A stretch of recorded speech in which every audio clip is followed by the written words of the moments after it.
57장. 이제 완전히 나 혼자만 남겨졌으므로 나는 내 임대 계약이 법적으로 종료되는 즉시 템플의 방을 떠날 것이며 그때까지는 이 방을 다른 사람에게 임시로 내주겠다는 의도를 집주인에게 통고했다.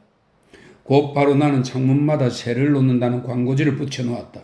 나는 빚을 지고 있었고 돈도 거의 다 떨어져 내 형편에 대해 심각한 위기를 느끼기 시작했기 때문이다.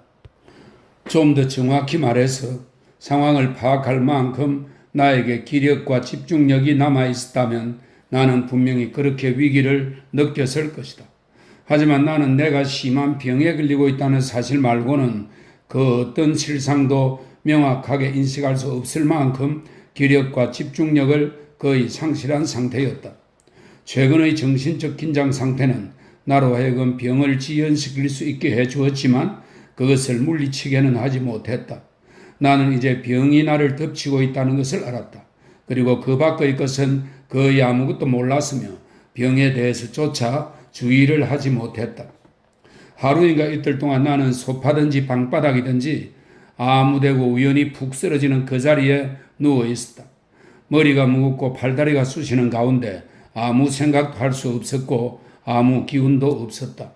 그런 뒤 아주 길게 느껴지고 걱정과 공포로 가득 찬 하룻밤이 찾아왔는데 그 다음날 아침 지난밤에 대해 생각해 보기 위해 침대에서 일어나 앉으려고 하던 나는 내가 일어나 앉을 수 없다는 것을 발견했다. 내가 실제로 한밤중에 가든 코트에 내려가 그곳에 보트가 있다고 생각하며 그것을 찾으려고 이리저리 더듬고 다녔는지 두세 번인가 청계 위에서 정신을 차리고는 어떻게 내가 침대에서 나와 거기에 있게 되었는지 몰라서 몹시 경악한 채 서 있었던 게 과연 맞는지, 그가 계단을 올라오고 있는데 계단 등불이 바람에 꺼져 있다는 생각에 사로잡혀 계단의 등에 불을 밝히려고 하고 있는 나 자신을 발견했던 게 과연 맞는지, 내가 어떤 사람의 미친 듯한 이야기 소리와 웃음소리 그리고 신음소리로 인해 형언할 수 없는 시달림을 받았는데 그 모든 소리가 바로 내 자신이 내는 소리라는 깨달음에 거의 이르게 되었던 게 과연 맞는지, 방의 어두운 한 구석에 입구가 닫힌 무쇠 하덕이 하나 있고 어떤 사람의 목소리가 미스 헤비시엄이 그 안에서 다 없어지고 있다고 계속 외쳐대고 있었던 게 과연 맞는지, 이런 것들은 바로 내가 그날 아침 침대에 누운 채 나 자신과 씨름하며 정리하고 해결하고자 애썼던 문제들이었다. 하지만 석회 가마의 전기가 그 문제들과 나 사이에 끼어들어 그것들을 모두 뒤죽박죽으로 만들어버리곤 했다. 그리고 마침내 두 남자가 나를 바라보고 있는 모습을 알아본 것도 바로 이 전기를 통해서였다. 무슨 일로 왔습니까? 나는 깜짝 놀라며 물었다. 당신들은 내가 모르는 사람들인데? 글쎄요, 선생.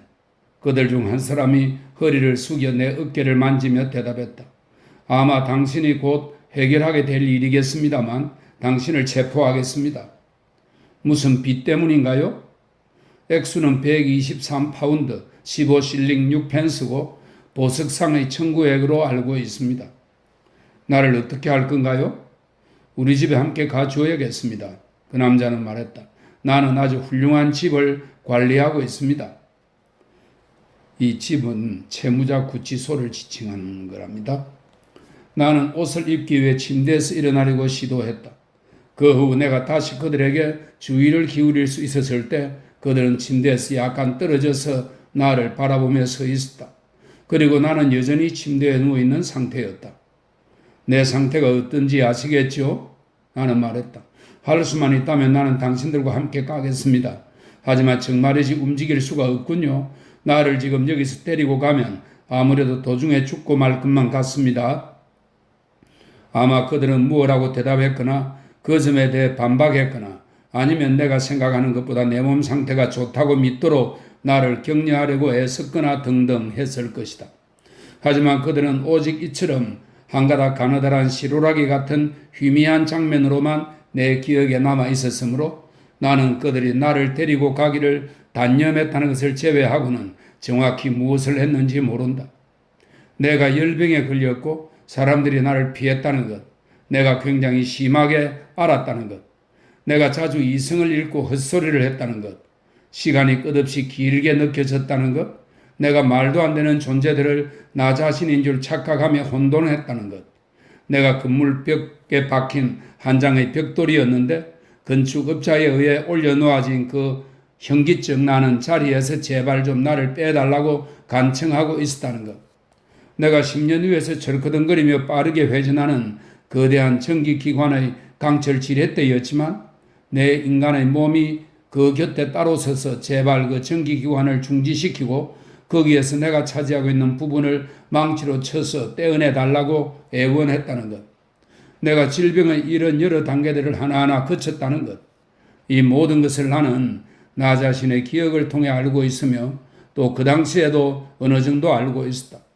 내가 때때로 진짜 사람들을 살인자들이라고 굳게 믿고 그들과 맞붙어 싸웠다는 것, 그러다가 갑자기 어느 순간 그들이 나에게 도움을 주려고 한다는 사실을 깨닫고는 기진맥진한 채 그들의 팔에 푹 쓰러져서 침대에 눕혀지곤 했다는 것, 이것들 역시 나는 그 당시에 알고 있었다.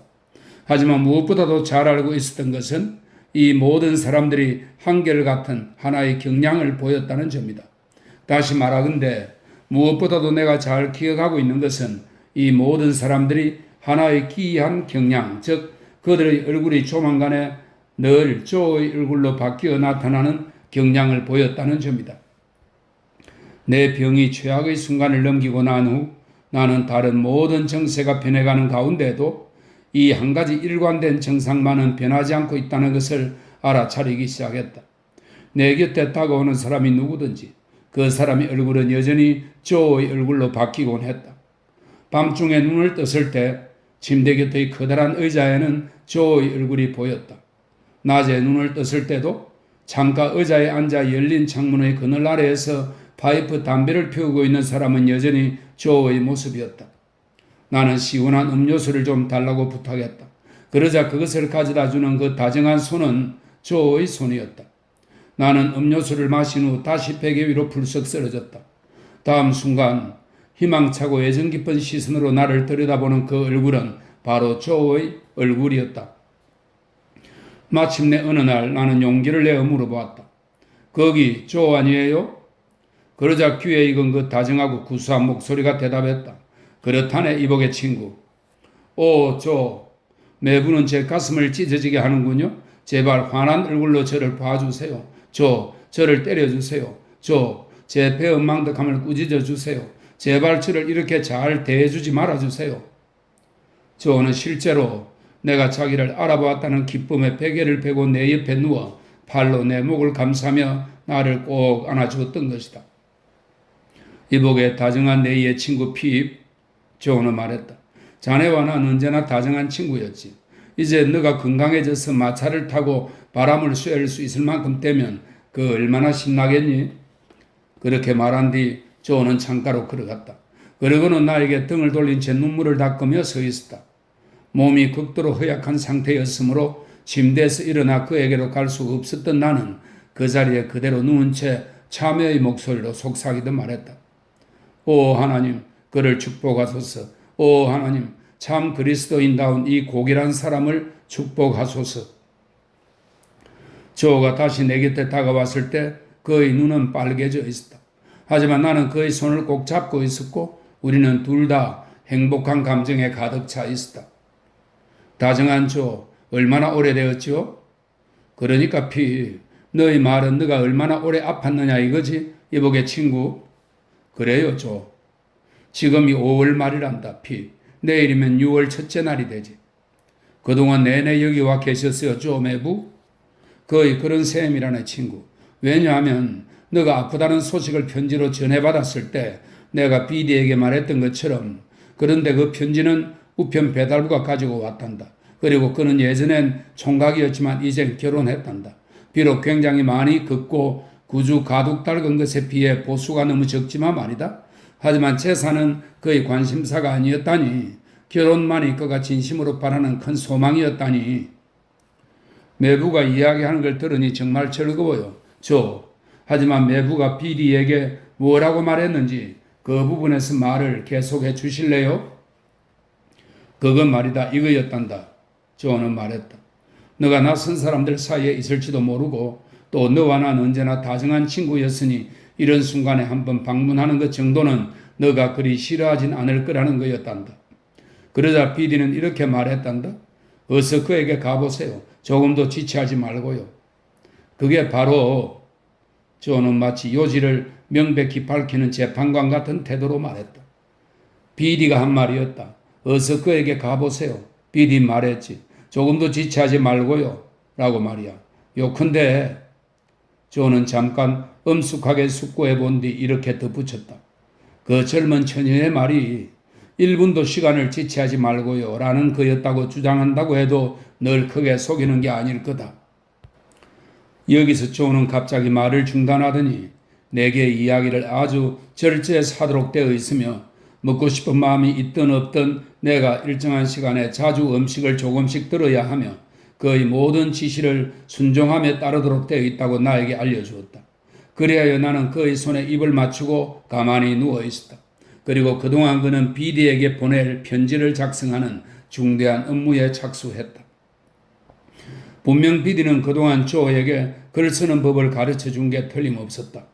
침대에 누워 조를 바라보고 있던 나는 비록 허약한 상태였지만 자랑스러운 태도로 편지를 쓰기 시작하는 그의 모습을 보고 다시금 기쁨의 눈물을 흘리지 않을 수 없었다. 그 턴이 다 없어진 내 침대는 내가 누워있는 상태 그대로 바람이 제일 잘 통하고 가장 큰 방인 거실로 옮겨져 있었으며 원래 있던 카펫은 끄덕서 치워버렸고 거실은 밤낮 없이 항상 쾌적하고 위생적인 상태로 유지되어 있었다. 내가 쓰던 책상은 한 구석에 미뤄진 채 자그마한 병들이 어지럽게 놓여 있었는데 바로 이 책상 앞에 존은 이제 자신의 굉장한 작업을 시작하기 위해 앉았다. 그는 먼저 마치 커다란 연장들이 들어있는 상자라도 되는 것처럼 펜 접시에서 펜을 하나 골랐다. 그리고는 마치 쇠지레나 커다란 쇠망치라도 휘두를 예정인 것처럼 양팔의 소매를 걷어 올렸다. 그러고 나서도 그는 쓰기를 시작하기 전에 먼저 왼쪽 팔꿈치를 책상에다 단단히 눌러 고정한 다음 오른쪽 다리를 뒤로 쑥 빼서 지탱하는 동작이 필요했다. 그리고 마침내 쓰기를 시작했을 때 매 획마다 내려 끊는 그의 동작은 너무나 느려서 마치 3m짜리 획이라도 내려 끊는 것 같았으며 반면 획을 위로 올려 끌 때는 펜이 팍팍 튀며 광범위하게 잉크를 뿌리대는 소리가 매번 내 귀에 들려왔다. 그는 묘하게도 언제나 잉크병 받침대가 제자리가 아닌 다른 쪽에 있다고 생각하여 계속해서 펜을 그 다른 쪽 빈자리에 대고 찍어댔으며 그 결과에 대해서도 매우 만족해하는 것처럼 보였다. 이따금 그는 철자법상의 장애물에 걸려 한참 동안 공경에 빠지곤 했다. 하지만 전체적으로 보아 그는 정말이지 아주 잘 전진해 나아갔으며 드디어 자신의 이름을 끝에 쓰고 마지막 얼룩을 두 집게 손가락으로 종이에서 찍어 정수리에다 바르고 났을 때 그는 몸을 이렇게 세우고는 책상 주위를 맴돌며 거기 놓여있는 자신의 성취 결과물을 다양한 관점에서 이리저리 살펴보았다. 한없는 만족감을 표시하면서 말이다. 설령 내가 말을 많이 할 수 있는 상태였다 할지라도 나는 너무 말을 함으로써 조를 불안하게 하지 않았을 것이다. 따라서 나는 미스 헤비심에 대해 그에게 묻는 것을 다음 날까지 미루었다. 다음 날 내가 그에게 그녀가 회복되었느냐고 물었을 때 그는 고개를 가로저었다. 그녀가 죽었나요, 조? 글쎄 이보게 자네도 알다시피 조는 충고하는 어조로 그리고 이야기를 서서히 해 나가기 위한 하나의 방편으로 이렇게 말했다. 난 그렇게까지 곧바로 말하진 않겠다. 왜냐하면 그건 너무 심한 말이기 때문이다. 하지만 그녀는 이제 이 세상에 살아있지 않다는 거지요, 조? 그래, 그게 좀 더 기억에 맞는 말 같구나. 조는 말했다. 그녀는 살아있지 않단다. 그녀는 오랫동안 버텼나요, 조? 너가 아파서 쓰러지고 난 후 너가 일주일이라고 말할 수 있는 기간과 거의 다름없는 때까지 버텼단다. 조는 여전히 나를 위해서 모든 것을 조금씩 이야기해 나가기로 결심한 채 그렇게 말했다. 사랑하는 조, 혹시 그녀의 재산은 어떻게 되었는지 들은 이야기 없나요? 글쎄, 이복의 친구 조는 말했다. 그녀는 이미 재산의 일부분을 미스 에스텔라 앞으로 양도해 놓았던, 그러니까 내 말은 그 처녀 말고는 아무한테도 넘어갈 수 없도록 동결해 놓았던 것처럼 보인다.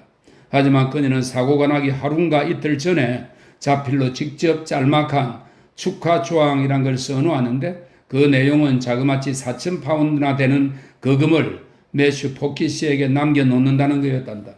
그런데 무엇보다도 말이다. 그녀가 왜 자그마치 4,000파운드나 되는 그 거금을 그 사람에게 남겨놓았는지 아니? 그건 말이다 바로 상기한 매슈, 그에 대해 피입이 해준 설명 때문이었단다. 비리가 그러는데 바로 그렇게 쓰여 있었다는 거야. 조는 그 법률적 의투가 마치 그 자신에게 무한한 이익이라도 가져다 주는 것처럼 반복하며 말했다. 상기한 매슈, 그에 대해 피입이 해준 설명 때문이라고 말이야. 그리고 자그마치 4,000파운드나 되는 거금을 말이다, 피입. 조가 4,000파운드의 크기에 대한 그 상투적인 표현을 누구한테서 배웠는지 나는 결코 알아내지 못했다. 하지만 그 표현은 그에게 그 돈의 액수를 더욱 커 보이게 만드는 것 같았으며 그는 그 돈이 자그마치 4,000파운드나 되는 거금이라고 주장하는 것을 몹시 즐기고 있는 게 역력했다. 조의 이 설명을 듣고 나는 커다란 기쁨을 느꼈다. 그것은 내가 행한 유일한 선행을 완전하게 만들어주는 것이었다. 나는 조에게 그녀의 다른 친척 중에도 유산을 좀 물려받은 사람이 있는지 혹시 이야기를 듣지 못했냐고 물었다. 미스 세르, 조는 말했다. 그녀는 담즙 이상으로 화를 잘 내므로 그것에 필요한 알약을 사라고 매년 25파운드를 받는다고 했다. 또 미스 조지에는 그녀는 현금으로 20파운드를 받는단다. 그리고 누구 부인이라고 했는데 이보게 등에 혹이 달린 그 야생 짐승 이름이 뭐지? 괴물 말인가요? 괴물은 낙타의 영어 명칭이죠. 괴물 말인가요? 나는 도대체 그가 왜 이것을 알고 싶어 하는지 궁금하게 여기며 말했다. 조는 고개를 끄덕였다. 그래, 괴물 부인. 그 말을 듣고 나는 곧 그가 크밀러를 의미한다는 것을 알아차렸다. 그녀는 밤에서 잠에서 깼을 때 그녀의 기분을 복돋아줄 골프 양초를 사도록 5파운드를 받았다고 들었다. 이 상세한 설명의 정확성은 나에게 충분히 명백해 보였고 그래서 나는 조의 정보를 크게 신뢰할 수 있었다. 그런데 조는 말했다. 이보게, 자넨 아직 그렇게 튼튼하지 못하니 삽질 한번 분량만 추가로 더 말하고 오늘은 이제 그만하세. 올리기 영감, 그자는 가옥을 부수고 침입했단다. 누구네 집이었는데요? 나도 인정하는 바 그 사람의 태도가 좀 요란스레 뻐겨대는 경향이 있긴 하지만 말이다. 조는 변명하듯이 말했다. 그래도 영국인에게 집은 성과 같은 곳이고 성은 전쟁할 때 외엔 부수고 침입해서는 안 되는 곳이지. 그리고 그에게 어떤 결점이 있든지 명심할지니 그 사람은 정녕 곡물 및 종자상이 틀림없나니 강도를 당한 게 푼불축구의 집이란 말인가요? 그럼? 그렇단다 조는 말했다. 그들은 그의 동괴를 가져갔고 그의 현금통도 가져갔단다. 그들은 그의 포도주를 마시고 그의 음식을 먹어치우고 그의 따귀를 때리고 코를 잡아당겼단다. 또 그를 침대 기둥에다 묶어놓고는 10여 차례 두들겨 팼으며 그가 소리 지르는 걸 막기 위해 1년생 화초로 입을 꽉꽉 틀어막았단다. 하지만 그는 올릭을 알아보았고 그래서 올릭은 지금 군 교도소에 갇혀 있단다. 이런 식으로 접근하여 우리는 점차 아무 제한 없이 대화를 나눌 수 있게 되었다. 나는 아주 더디게 기력을 회복해 나갔다. 하지만 느린 가운데도 나는 확실히 조금씩 건강해져 갔다. 그리고 조가 내 곁에 계속 있어 주었으므로 나는 내가 다시 어린 피부로 돌아갔다는 생각이 들었다. 정말이지 조의 자상한 보살핌은 그때그때의 내 필요에 너무나 훌륭하게 잘 부합해 주었으므로 나는 그의 손안에 놓인 어린아이와 같았다. 그는 예전처럼 친밀하고 솔직 단순한 태도로 그리고 드러내지 않고 보호해주는 태도로 내 곁에 앉아서 내게 이야기를 해주곤 했다. 그래서 나는 고향집의 낡은 부엌에서 지내던 그 시절 이후의 내 모든 삶이 지나간 내 열병의 정신 이상 정시의 하나였다는 믿음에 거의 빠져들곤 했다. 그는 집안일을 제외하고는 나를 위해 모든 것을 해주었다. 집안일은 그가 새로 고용한 아주 점잖은 여자가 했는데 이전의 세탁부는 그가 도착하자마자 곧바로 봉급을 주어서 내보냈다고 했다. 내가 확실히 말할 수 있는데 말이다, 자기 마음대로 그렇게 한 것에 대한 설명으로 그는 자주 이렇게 말하곤 했다. 내가 왔을 때 그 여자는 너희 다른 방의 침대 꼭대기를 마치 맥주통처럼 잡아뜯은 다음 그 속의 깃털을 빼서 물통에 담고 있었단다. 팔아먹으려고 말이다. 그 여자는 그러고 나서 분명 너희 침대를 잡아뜯어 깃털을 빼냈을 거야. 너가 누워있는 채로 말이다. 그 뒤에도 그녀는 수프 담는 냄비나 야채 담는 접시에다 석탄을 조금씩 숨겨서 빼내고 있었고 너희 웰링턴 장화에다가는 포도주와 럼주 같은 걸 숨겨서 빼내고 있었단다. 옛날에 내가 그의 도제가 될 날을 함께 고대했던 것처럼 우리는 내가 마차를 타고 바람 쐬러 나갈 수 있게 될 날을 고대했다. 마침내 그날이 와서 뚜껑 없는 마차가 레인에 도착했을 때 조는 나를 꼭꼭 잘 감싼 다음 두 팔로 안아 마차 있는 곳까지 운반해 가서는 거기에 내려놓아 주었다. 마치 내가 여전히 그 무력한 어린아이인 듯이 넘치는 그의 훌륭한 심성을 아낌없이 베풀어 주곤 했던 그 작은 꼬마인 듯이 말이다. 조는 내 옆에 올라탔고 우리는 마차를 몰고 함께 교회로 나갔다. 벌써 나무와 풀마다 풍성하게 자란 여름의 자태를 한껏 자랑하고 있었고 대기는 달콤한 여름 향기로 가득 차 있었다.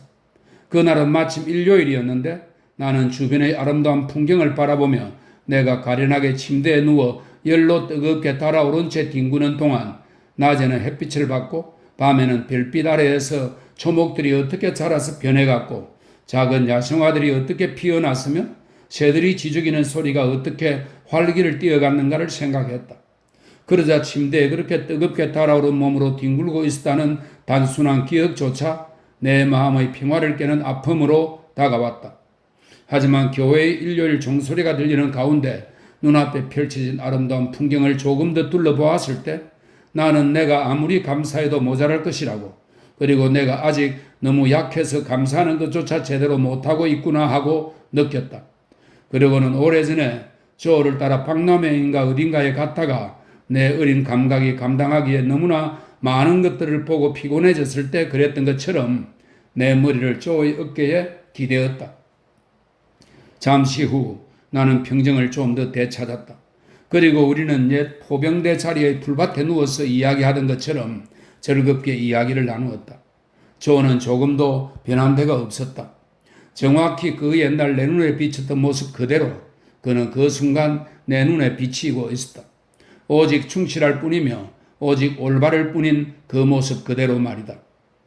우리가 집에 다시 돌아와서 그가 나를 마차에서 들어올린 다음 나를 안고 마당을 가로질러 계단을 올라갈 때 나는 그가 나를 등에 업고 섭지대를 건넜던 그 사건 많았던 크리스마스 날이 생각났다. 우리는 달라진 내 운명에 대해 아직 아무런 언급도 하지 않은 상태였다. 그리고 최근의 내 일에 대해 그가 얼마만큼 알고 있는지도 나는 몰랐다. 나는 이제 나 자신을 너무나 믿지 못하고 있었고 그에 대해서는 더없이 깊은 신뢰감을 가지고 있었으므로 그가 아무 말도 하지 않은 상태에서 그 문제를 꺼내야 할지 어떨지 확신할 수 없었다. 혹시 들었어요, 조? 나는 좀 더 숙고해 본 뒤 그날 저녁 그가 창가에서 파이프를 피우고 있을 때 물었다. 내 은인이 누구인지를 말이에요? 내가 듣기로 조는 대답했다. 이보게, 그게 미스 에비셴이 아니라고 하더구나? 그게 누구인지도 들었어요, 조? 그럴시다. 내가 듣기로 술 친구에서 너한테 지폐를 준 사람을 보낸 사람이라고 하더구나, 피? 맞아요. 참으로 놀라운 일이구나. 조는 더없이 평온한 태도로 말했다. 그가 죽었다는 이야기도 들었나요, 조? 잠시 후 나는 더욱 자신 없는 목소리로 물었다. 누구 말이니? 지폐를 보낸 사람 말이니, 피? 예. 내 생각에 조는 오랫동안 생각에 잠겨 있다가 다소 회피하듯이 창가 의자를 내려다보며 말했다. 그가 대체적으로 그런 쪽으로 어떻게 되었다고 사람들이 말하는 걸 듣긴 들었던 것 같다. 그의 상황에 대해서 좀 들었어요, 조? 특별히 들은 건 없다. 조, 만약 내부가 듣고 싶다면 내가 막 말을 시작하려고 할 때 조가 창가에서 일어나더니 내 소파로 다가왔다. 이보게 친구, 자 들어보게. 조는 나를 굽어보며 말했다. 우린 서로 언제나 최고의 친구이지. 안 그러니 핍? 나는 대답하기가 부끄러웠다. 그래, 아주 좋았어. 조는 마치 내가 대답을 한 것처럼 말했다. 됐어. 그럼 그건 합의된 거다. 자, 그렇다면 이복의 친구, 그런 두 사람 사이에 영원히 불필요할 게 틀림없는 문제들을 무엇 때문에 이야기한단 말인가? 불필요한 문제들 말고도 그런 두 사람 사이엔 충분히 할 이야기가 많은데 말이다. 아, 정말이지. 너희 불쌍한 누나와 그녀가 길길이 날뛰던 일만 해도 얼마나 대단한 이야기거리냐? 너 그 따끔이 기억나지? 그럼요. 기억하지요, 조. 이복의 친구, 자, 들어보게. 조는 말했다. 난 너와 따끔이를 서로 멀리 떨어뜨려 놓으려고 최선을 다했단다. 하지만 내 힘은 내 마음만큼 항상 충분하지는 못했어. 왜냐하면 너희 누나가 널 두들겨 패기로 마음먹었을 때 그 상황은 바로 이러했기 때문이다. 조는 그가 좋아하는 결론적인 어투로 말했다. 즉 내가 그녀를 막으며 끼어들면 그녀는 나한테까지 달려들어 두들겨 팼을 뿐만 아니라 그것 때문에 오히려 항상 널 더욱 심하게 두들겨 패곤 했단다. 난 이걸 알아차렸지. 구레나룻을 쥐어 뜯기는 것 때문에 또는 온몸이 한두 번 뒤흔들려지는 것 때문에 한 남자가 어린 꼬마를 벌에서 구해줄 생각을 단념하게 되지는 않았을 거란다. 하지만 그렇게 구레나룻을 쥐어 뜯기거나 온몸이 뒤흔들리는 것으로 인해 그 어린 꼬마가 오히려 더욱 심하게 두들겨 맞을 때는, 그럴 때는 그 남자는 자연히 정신을 차리고 스스로에게 이렇게 말할 것이다. 자네가 해준다는 그 도움은 어디 있단 말이냐? 해로운 결과가 보인다는 건 나도 인정하겠다. 그 남자는 계속 말한다. 하지만 이로운 결과는 내 눈에 보이지 않는다. 따라서 이보게, 자네한테 요구하노니 이로운 결과가 어디 있는지 한번 가리켜 보게 라고 말이다. 그 남자가 그렇게 말했다고요? 내가 뭐라고 말하기를 조가 기다리고 있었으므로 나는 그렇게 말했다. 그래, 그렇게 말했단다. 조는 동의하며 말했다. 자, 그 남자는 말이다. 그는 옳으니? 오, 사랑하는 조, 그는 언제나 옳아요. 좋다, 이복의 친구. 조는 말했다. 그렇다면 너의 말을 그대로 따르기 바란다. 만약 너의 말대로 그가 항상 옳다면 그는 다음처럼 말할 때 역시 옳다고 할 것이다. 너가 어린 꼬마였을 때 무언가 자그마한 문제를 너 혼자 비밀로 간직했다고 가정하자. 너가 그렇게 비밀로 간직한 주된 이유는 필경 너와 따끔이를 서로 멀리 떨어뜨려 놓고자 하는 가지리의 힘이 너희 마음만큼 충분하지 못하다는 사실을 너가 알고 있었기 때문이었을 것이다. 따라서 말이다. 최고의 친구지간으로서 우리 그 일에 대해서는 더 이상 생각 말기로 하자. 그리고 불필요한 문제들에 대해 괜히 말을 주고받지 않도록 하자꾸나. 비디는 내가 떠나오기 전에 날 붙들고 무지 내를 쓰며 말했단다. 내가 이걸 이런 관점에서 바라봐야 하며 또 이런 관점에서 바라보았다면 당연히 그걸 이렇게 표현해야 한다고 말이야. 자, 그 두 가지가 다 이행되었으니 조는 자신의 논리적 전개에 완전히 매혹된 듯한 얼굴로 말했다. 이제 난 너에게 진정한 친구로서 이 말을 하는 바이다. 즉, 넌 그 문제로 쓸데없이 신경을 써서는 안 된다. 그리고 넌 이제 저녁을 먹고 물을 탄 포도주를 조금 마셔야만 하며 그런 다음 침대 속에 들어가 누워야만 한다.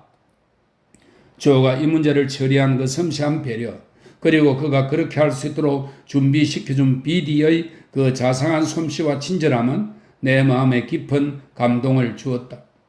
하지만 내가 얼마나 가난한지, 그리고 나의 막대한 유산 상속 가능성이 햇빛 앞에 놓인 고향 섭지의 엷은 안개처럼 어떻게 모두 허공으로 사라져 버렸는지 등에 대해 조가 과연 얼마나 알고 있는가 하는 것은 알 수 없었다. 조에게는 또 한 가지 내가 알 수 없었던 것, 좀 더 정확히 말해서 그것이 처음 나타나기 시작했을 때는 내가 이해할 수 없던 한 가지 것이 있었다. 하지만 나는 곧 그것에 대한 슬픈 깨달음에 도달하게 되었는데 그 내용은 이렇다. 내가 점점 튼튼하고 건강해져 감에 따라 조는 나를 조금씩 덜 편하게 대하기 시작했다. 내가 병약하고 그에게 전적으로 의존하는 상태였을 때 그는 예전의 말투로 돌아가서 나를 예전의 다정한 호칭, 즉 내 귀에 이제 음악처럼 들리는 그 이복의 핍, 사랑하는 친구라고 불렀다. 물론 나 역시 예전의 태도로 돌아갔으며 그가 그렇게 하도록 허락해 준 것을 그저 감사하고 행복하게만 여겼다. 하지만 내가 나의 예전 태도를 계속 굳게 고수했음에도 불구하고 예전 말투를 쓰는 조의 경향은 그의 알아채지 못할 만큼 조금씩 약해져 가기 시작했다. 나는 처음에는 이것을 이상하기만 생각했지만 곧 그 원인이 나에게 있다는 사실, 즉 모든 것이 다 내 잘못이라는 것을 알아차리기 시작했다. 내가 조에게 내 한결같음을 의심할 만한 이유를, 그리고 내 형편이 다시 좋아졌을 때 내가 그를 냉대하다가 결국 그를 저버릴 것이라고 생각할 만한 이유를 심어주지 않았던가?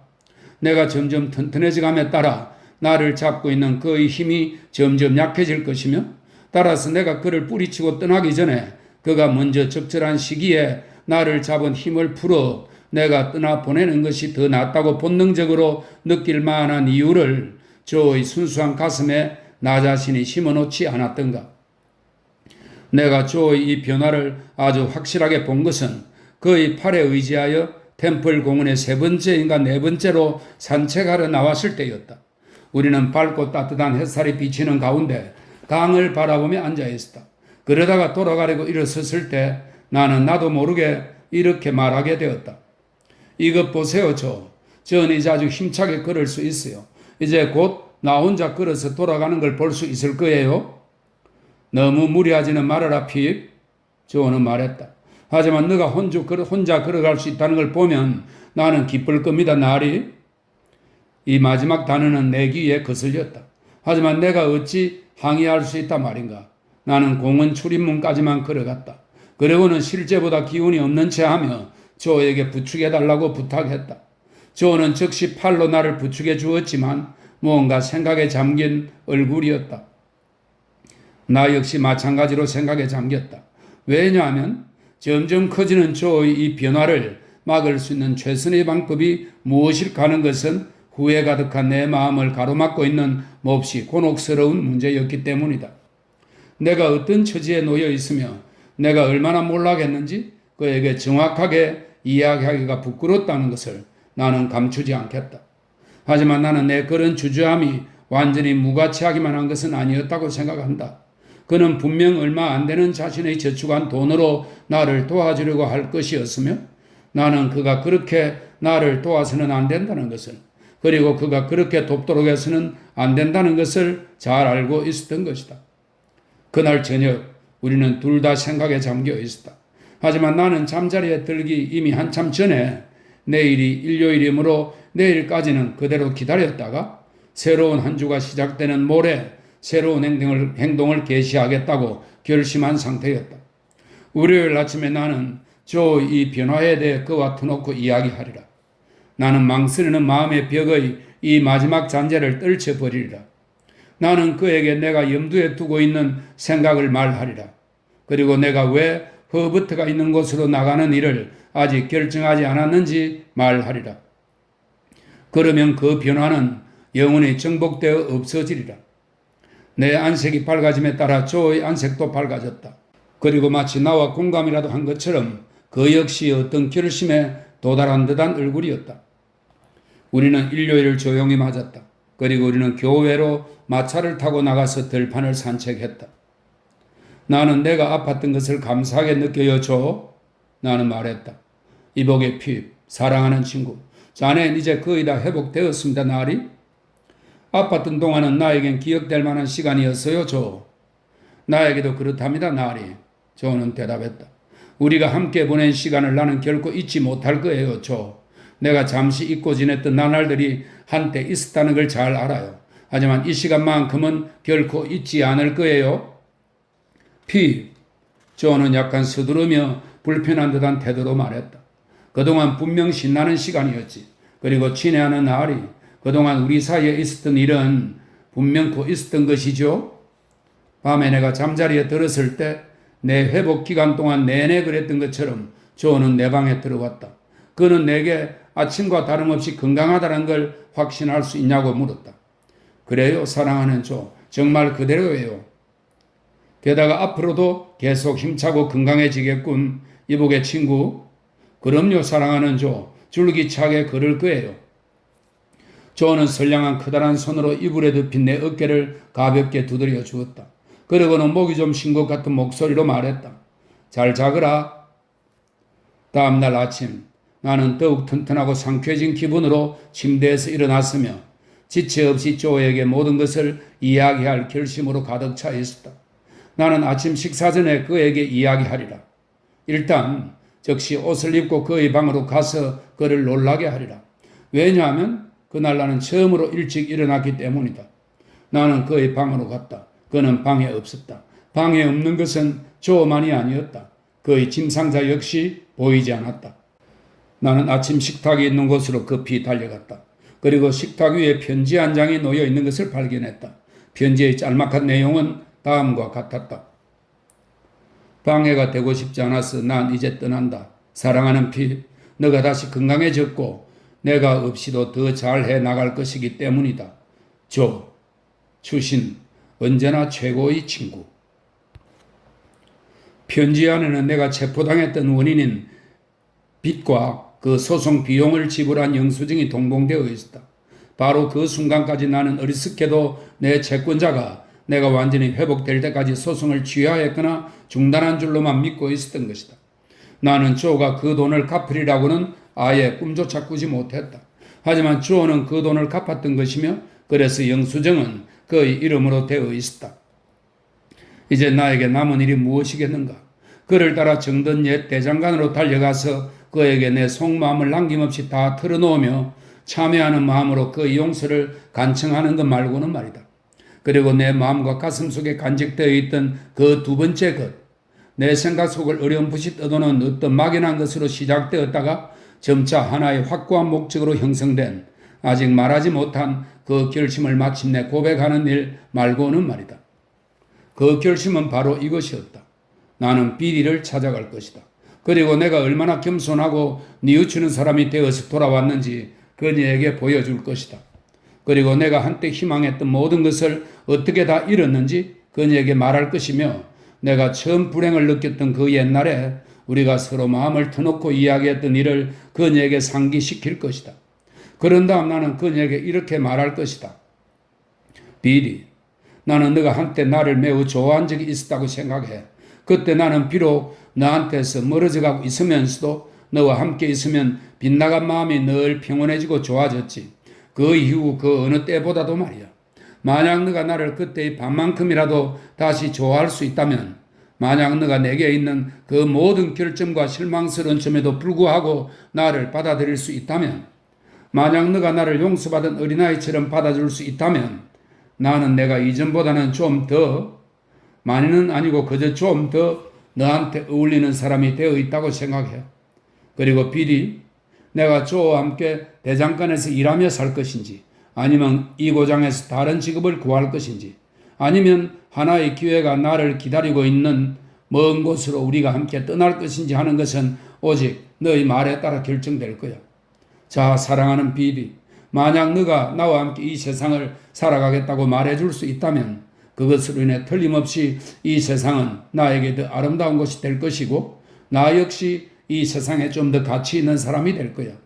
그리고 나는 너를 위해 이 세상을 더 아름다운 곳으로 만들기 위해 열심히 노력할 거야. 내 결심은 바로 그런 것이었다. 사흘 동안 건강을 좀 더 회복하고 난 뒤 나는 이 결심을 실천하기 위해 그리운 고향으로 내려갔다. 이제 앞으로 남은 이야기는 오직 그 일이 어떻게 되어 갔는가 하는 것밖에 없다.